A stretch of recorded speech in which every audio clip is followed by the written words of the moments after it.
other line item in the GM earnings, you've seen lots of folks talking about this $1.3 billion in warranty recall costs, 800 million of which are attributed to the Bolt EV. EVs are something, very much at the top of discussion, and GM was relatively early among the big automakers to move into electric vehicles with the Bolt. The GM's actually sold enough of the Bolt to where they no longer receive the federal incentive whenever you sell a GM electric vehicle. But what's behind this large warranty charge we're seeing related to the Bolt?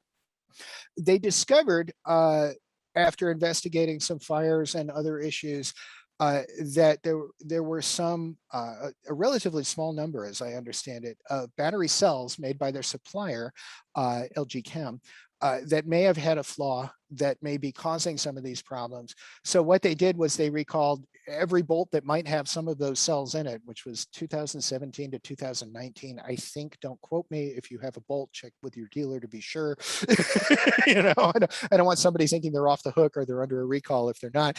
And they're going to replace battery packs. And that's expensive. Of course, it's expensive. GM emphasizes that this is not the latest battery technology in the Bolt. This is an earlier battery technology. It's also not their new Ultium cells, which will come online when the electric Hummer SUV starts shipping later in the year.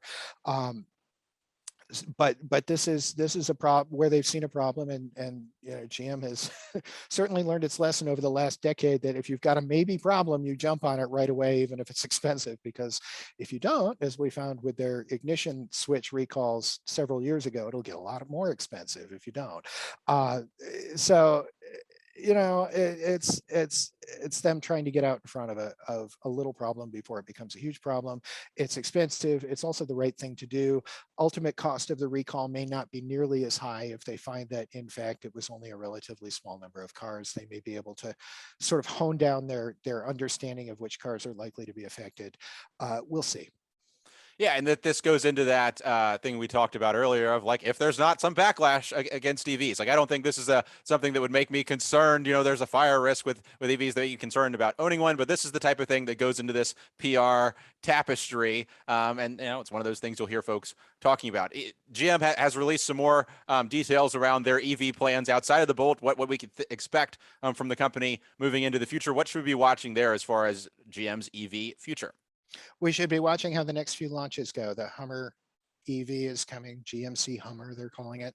And then in the first part of next year, I think it's first quarter, a Cadillac electric SUV called the Lyriq. And this is a direct Tesla competitor. It will have the Cadillac plush interior. Word is it's very quick. It's quite stylish looking. What I want to see is that those two launches go off very smoothly, because this is their new battery technology now, the Ultium battery technology coming out that we've been talking about for a year and a half, 2 years now. This is production. If these vehicles launch on time, if the production ramps, as our friend Mr. Musk likes to say, go as expected, if early reviews are good, if there are not big recalls or problems right away, that is bullish for GM's overall EV effort. We'll be watching that over the next 9 months or so.